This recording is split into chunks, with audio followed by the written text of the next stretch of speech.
HYBE has launched a sweeping reorganization of HYBE America recently and appointed a new Chief and Transformation Officer and announced their second global girl group featuring 3 contestants from Dream Academy with a 2026 US debut planned.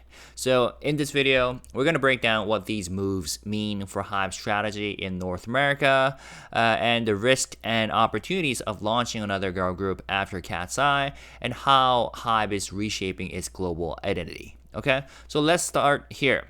So according to The Bell, a Korean media agency, HYBE has launched a sweeping reorganization of its U.S. subsidiary, HYBE America, as part of a broader effort to strengthen its position in the North American market and accelerate global growth. And the company has replaced its entire executive team and reshaped its board and recently appointed a new senior leader in human resources and corporate culture. Okay, so let's talk about the full executive reshuffle and board reorganization. According to industry reports, HYBE replaced all officers at HYBE America earlier this summer. And the changes came as Isaac Lee, chairman of HYBE Latin America, was also named CEO and chairman of HYBE America. I think we talked about that on my channel. And new appointments include Dustin Kim as Chief Financial Officer, aka CFO, Park Yong-han as Chief Operating Officer, COO, and Tae-woo Kim as Legal Counsel. And with these additions, the executive team expanded from 3 to 4 members. Yong-han Park has been with HYBE since 2020. I think I have actually no. So Park Yong-han, CEO, has been with HYBE since 2020, and he served as head of strategic investments and later as president of operations and investments at HYBE America. And he is known for his M&A expertise and is expected to play a key role in capital management and investment decision for HYBE's label expansion. I wasn't able to find any pictures of him, but it seems like he played a key role in acquiring Ithaca Holdings back in, when was it? 2020. Yeah, 2020 or 2021 at the time when HYBE acquired the company. And also Dustin Kim, CFO, is a UCLA graduate, previously worked at PwC and Warner Bros. Before joining HYBE America in 2021. He has overseen business development, finance, and treasury operations. Now, on the board side, most members were replaced except HYBE CFO Lee Kyung-jun and HYBE America CSO No Hyun-woo. And newly added members include Isaac Lee, CEO Park Yong-han, and HYBE CEO Lee Jae-sang. And the restructuring created a board that balances headquarters oversight with local expertise. Now, the shakeup aligns with HYBE's shift in North America from a management-heavy model to a label-centered strategy. While management contracts and touring can create revenue volatility, label operations generate more predictable income through streaming. And the article says HYBE has committed to building its U.S. foundation around the label business for more stable long-term growth. And to further maximize synergy, HYBE is integrating its North and Latin American operations under a unified system. And by treating the America as a single regional market, anchored by hubs in Los Angeles and Mexico City, the company is pursuing what it calls a multi-home, multi-genre strategy, aimed at supporting a wide spectrum of artists across genres. Now, HYBE America's CSO, No Hyun-woo, remains on the board as a key figure in this strategy, the article says. Since 2024, Mr. No has led HYBE's label services division, which goes beyond traditional recording or management contracts by providing long-term career planning and step-by-step business models for artists. And this system is designed to solve the fragmented structures of U.S. label contracts and aims to build sustainable partnerships with local artists. So what do you guys think? Executive reshuffle. This was a full reset of HYBE America's corporate foundation. Some people might say that by replacing the entire officer lineup and reshaping the board, HYBE is perhaps admitting that its earlier U.S. approach wasn't aligned with where it wants to go. And Isaac Lee's expanded role as both CEO and chairman. Let me hide Isaac Lee so you have a sense of who I'm talking about. There we go. So, yeah, Isaac Lee's expanded role as both CEO and chairman maybe signals centralization of authority, but also commitment to integrate U.S. operations with Latin America under a single leadership vision. And the strategy shift from management-heavy contracts to label-centered revenue, that could be significant. Like management income, like the article says, especially from touring, is kind of like a feast or famine style, But label operations, anchored by streaming and catalog, can create steadier revenue flows. So, in other words, HYBE is steering HYBE America away from volatility and toward scalability. And there's also a political layer, like bringing in executives with strong M&A and investment backgrounds, like CEO Park Yong-han, suggest HYBE perhaps sees future U.S. growth through further acquisitions, partnerships, or label building. So for this, we'll have to wait and see. Now, on September 1st, 2005, HYBE America announced another major addition. Jenni Pfaff, sorry if I butchered her last name. So she was named Chief People and Transformation Officer. So Jenni is based in Los Angeles. Sorry, can someone help me with this pronunciation? Anyways, she reports directly to CEO Isaac Lee and will oversee all human resources function, including recruiting, training, performance management, and employee relations. She will also lead internal corporate communications. And she brings deep experience in people leadership and corporate operations. The Music Business Worldwide reports. Hold on. Yep. So she most recently served as EVP of Strategy, Integration, and Operations at Warner Chappell Music, and where she also worked as Global Head of People. And earlier in her career, she held positions at PwC, Activision Blizzard, that's a game company, and Northrop Grumman. Isaac Lee welcomed her arrival, stressing the importance of culture in HYBE America's next phase by saying, given Jenni's strong background, I'm confident we will be good partners in building a company that is a magnet for artists, employees, and partners, attracting and retaining top talent, and providing them with a fulfilling work environment will help us succeed as a company. And she echoed that sentiment by saying, I've always been a builder. Leading through a compassion and creating the best possible work environment is a priority for me. One of the things that attracted me to HYBE America was a chance to be part of one of the most exciting and fastest growing parts of the music and entertainment business. Okay, so also the article points out that her appointment follows a period of significant turnover. So earlier this year, Scooter Braun stepped away from his role as CEO of HYBE America, which marked the end of his high-profile but often controversial run at the company. Why controversial? I don't know, because there were a lot of people, especially fans of HYBE artists, who criticized him for whatever reasons. And Isaac Lee, described by HYBE as a seasoned entertainment executive, stepped in to lead HYBE America while continuing as chairman of HYBE Latin America. And he now oversees HYBE's holdings across the region, including Big Machine Label Group in Nashville and QC Media Holdings in Atlanta. So, let's talk about this for a minute. So, her hire may not grab as many headlines as artist news, but for insiders, it's arguably just as important because culture and talent retention are critical if HYBE wants its U.S. operations to mature beyond the startup energy of expansion mode. And Scooter Braun's exit perhaps left an image problem.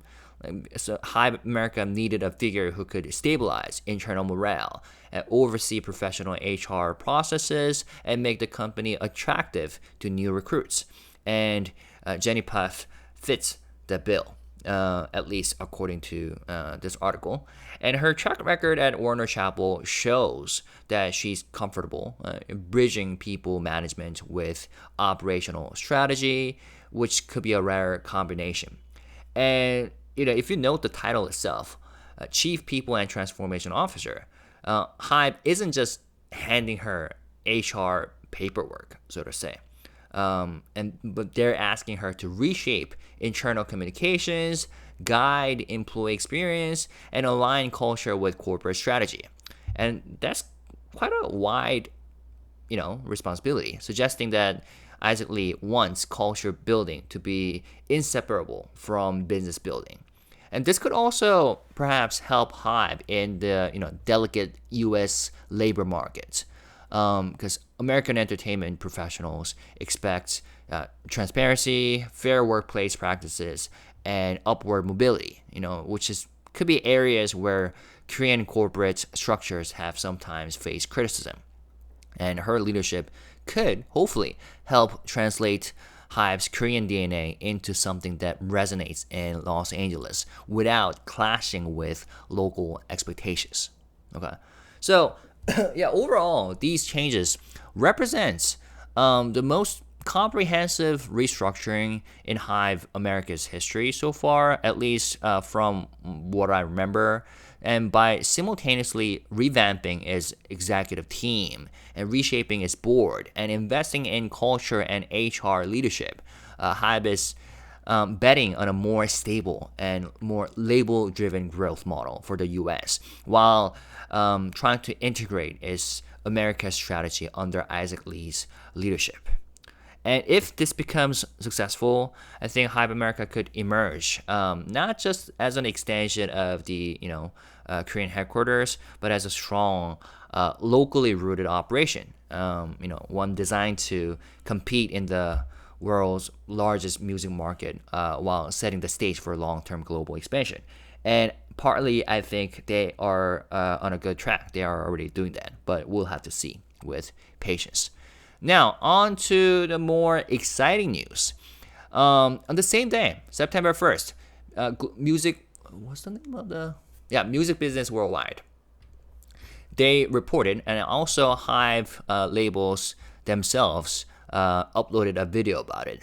So this was the most eye-catching announcement on September 1st. It was HYBE and Universal Music Group, Geffen Records, unveiling their second global girl group project. And this time, 3 familiar faces from the 2023 Dream Academy competition will be given a second chance at stardom. And they are Samara Siqueira from Brazil, Lexie Levin from Sweden, and Emily Kelavos from Texas. And I read their names from the left to right. And if you have watched the documentary, Popstar Academy, you might be familiar with these names and with their faces. So the new group will have 4 members, with the final slot determined through World Scout The Final Piece, which is, I think I have a photo for that. Yeah, right here. It's an international audition program based in Japan and run in partnership with ABEMA. And the program is notable for explicitly inviting both women and non-binary candidates aged 15 to 24, reflecting HYBE's gradual shift toward being inclusive in its recruitment. And auditions are running nationwide in Japan from August 6th to September 22nd, followed by a 3-month training period in Tokyo, and later advanced training in Los Angeles. And the final lineup is set for a 2026 US debut, which is only next year. That's pretty exciting. Now, the question is, why recycle Dream Academy contestants? Recycle might be a kind of tricky word. Anyways, so HYBE's decision, by the way, this is the video that they uploaded on their channel, HYBE Labels Plus, titled Prelude, the Final Piece. So HYBE's decision to draw on previously trained Dream Academy participants could be both strategic and pragmatic, because training idols from scratch is a costly and multi-year investment. So by reviving Samara and Lexie and Emily, HYBE and Geffen are leveraging sunk cost from the Dream Academy project, if you were to use the business terms, while also capitalizing on their existing fan recognition. Now, Samara, version, and Siqueira, and Emily Kelavos both made it to the final elimination round, the Dream Academy debut program, meaning they were essentially near misses for KATSEYE. And for Emily, yeah, she was like the final finalist who unfortunately could not make through the cut. And I saw some fan reactions. So she kept a notebook to herself where she did a self-prophecy manifestation. And here's a comment. Her manifestation in the last episode of Popstar Academy worked because she wrote, I'm in HYBE and Geffen's girl group. And it turns out that she is indeed about to be debuting as a HYBE and Geffen new girl group, global girl group. So that's pretty exciting. And Samara, here's a fan reaction. I kind of feel like this group is pretty much HYBE destroying any opportunities of other record companies from creating an opposing group to KATSEYE. Of course, you could argue that Girl Said Vicha already exists, so that's from JYP, but there's power in numbers. Like, better they create an opponent themselves than having another company challenge them in who dominated K-pop adjacent groups.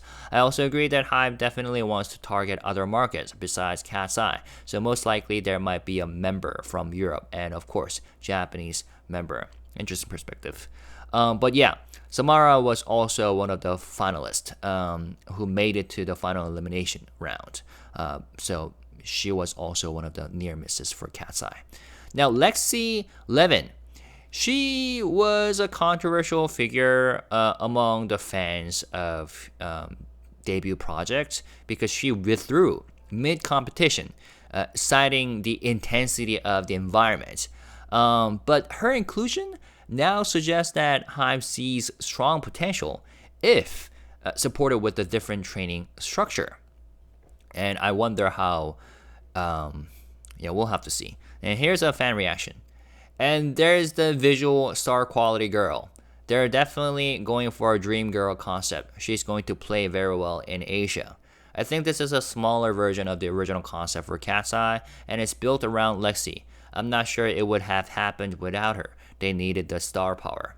So yeah, star power and star quality are one of the phrases often mentioned during the Netflix series Popstar Academy.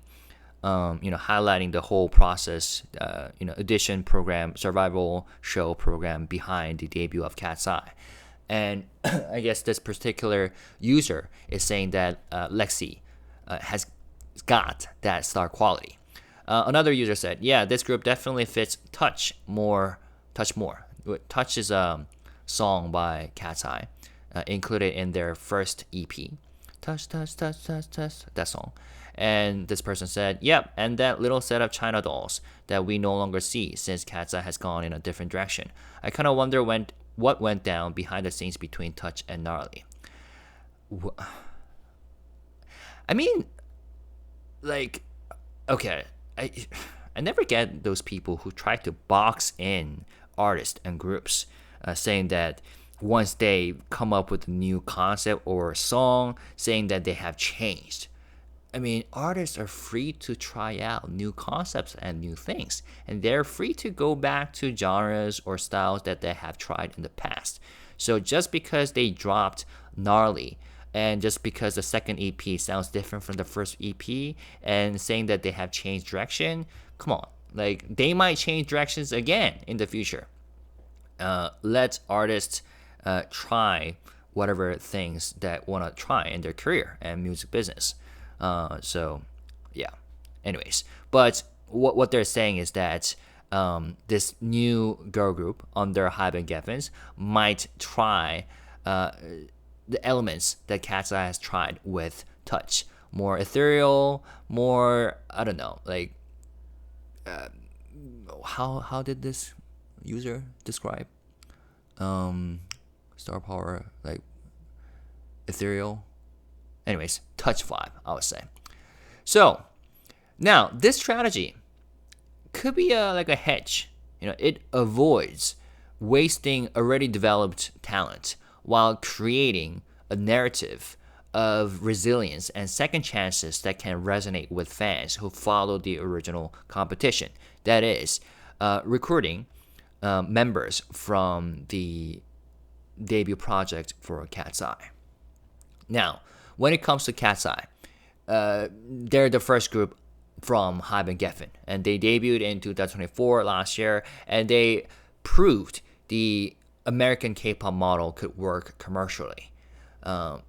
Another phrase often mentioned during the Netflix series was K-pop methodologies, right? So it's an American project incorporating the K-pop methodologies. And their debut EP and also their second EP, Beautiful Chaos, actually the second EP, Beautiful Chaos, charted on Billboard and the UK official charts, and they sold out a 13-city North American tour. And singles like Gnarly and Gabriella broke into the Billboard Hot 100. Touch also did very well from the first EP. And this track record validates the underlying model, the K-pop style training plus Western localized members plus US first debut strategy. And by moving quickly on a second group, HYBE and Geffen are signaling that they want to scale this experiment, quote-unquote experiment, into a franchise rather than a one-off. Now, one surprising element is the partnership with ABEMA in Japan to select the fourth member. Japan is already one of HYBE's fastest growing markets, with existing acts like N-Team and the newly debuted boy group, Aoen. And also, Islet is drawing heavy Japanese fandom. And by holding large-scale editions there, HYBE gains two advantages, I think. One, access to Japan's massive idol fan base, which is crucial for merchandising and touring. And second, diversification of cultural identities, ensuring the group appeals not only to North America and Latin America through Emily and Samara, for example, but also to East Asia. Wait, Emily, Samara, and Lexie, right? Yeah. And surprisingly, this group won't have any Korean member.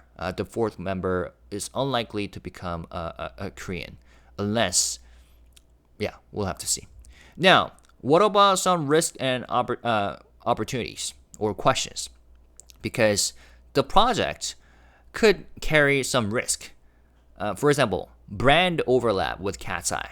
Like two global girl groups launched in quick succession could create like internal competition unless the music concepts are clearly differentiated, as suggested by these users, and also perception of quote-unquote recycled idols. Yeah, which is why I wanted to be cautious with that word use. Like fans may either praise the second chance or criticize the group as KATSEYE's quote-unquote leftovers. So that could be a risk. And also, in terms of the sustainability of the K-pop in America model, like while KATSEYE succeeded, scaling it requires proving that US audiences can sustain multiple groups built on similar foundations.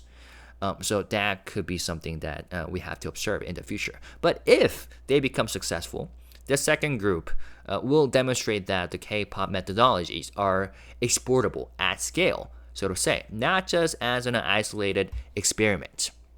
And it could encourage more global label partnerships and open the door for a steady cycle of international trainees under the HYBE and Geffen system, essentially franchising the K-pop model for Western markets. By the way, this is the ending scene or clip of this video that they uploaded. So it says, "Prelude. Lexie, Emily, Samara, their signatures, autographs to those who believe is coming." So that's pretty exciting. And I'm pretty sure the fans of these members who have been following them closely, even after the survival show, are very excited and pleased. Now, on the surface, this might look like HYBE rushing to duplicate KATSEYE's formula. But strategically, I think it's much more nuanced. Like by reviving Dream Academy contestants, Samara, Lexie, and Emily, HYBE is showing two things. First, that it views talent development as an asset that it won't waste. And because, the survival show, the audition program, the whole training took a lot of resources. And secondly, that HYBE understand narrative continuity matters. Fans who follow Dream Academy will see this as a redemption arc. What could have been trainees getting their shots, and that could be powerful storytelling. And the choice to hold the fourth member editions in Japan again also speaks volumes. HYBE is deliberately tying North American projects into its Asia Pacific network, ensuring cross-market fandom from day one. And it's not just about US success. It's about creating acts that can anchor touring and streaming and fandom in multiple territories. But again, there are also risks. Launching two global girl groups in quick succession, that could invite cannibalization, so to say, if concepts aren't clearly differentiated. KATSEYE already has momentum, so this second group must carve out its own identity fast, whether that's sonically, visually, or through member positioning. If it comes up as KATSEYE leftovers, fans will notice. Or perhaps these users turn out to be correct, that KATSEYE will more lean toward like stronger, darker concepts, while this new group will lean toward a softer concept. We'll have to see. That said, if HYBE pulls it off, it proves something bigger, that the K-pop system isn't bound to Korea, it can be franchised. And Dream Academy was the experiment. KATSEYE was proof of concept. And that this second group is the scale up, so to say. And if they succeed, they will have shown that you can run a conveyor belt of global acts trained under K-pop methodology. Conveyor belt? Okay, that doesn't sound good. Anyways, that it can work. K-pop methodologies could work in the West as well. And that's not just a win for HYBE. It could also reshape how Western labels think about artist development altogether. So we'll have to see. And as always, let me end with some questions for you. First of all, about the first issue, HYBE America's executive reshuffle. Do you think HYBE's decision to replace nearly its entire US executive team shows confidence in a new strategy, or the opposite? And about the new appointment of Jenni, culture and talent retention don't always make headlines, but they often decide whether a company succeeds in the long run, right? And do you think HYBE's choice to prioritize HR leadership at this moment was the right move? And about, of course, this new exciting girl group project. KATSEYE has already proven that a K-pop system in America can succeed. But can HYBE scale this model to support multiple global girl groups at the same time? And do you think bringing back Dream Academy contestants gives fans a redemption arc story, like I mentioned? But do you think audiences will see them as stars in their own right, or just as like I don't know, second KATSEYE or KATSEYE leftovers? And why do you think HYBE chose Japan as a location for its fourth member additions? Is this about tapping into Japan's idol market or about reinforcing HYBE's multi-home, multi-genre regional strategy? Let me know your thoughts by commenting in the comment section. And personally, I'm quite excited because I watched the Netflix series and I thought it was very informative, exciting, and entertaining. And I thought all the contestants, many of them, were super talented, super beautiful. And I hope that they will continue on following and pursuing their passions and dreams in music. And it seems like these three members have their second chance. And I wonder who the fourth member will be. All right, so I will be looking forward to reading your comments. And as always, when you write your comments, let's stay positive, respectful, and classy. Peace and love. Bye-bye.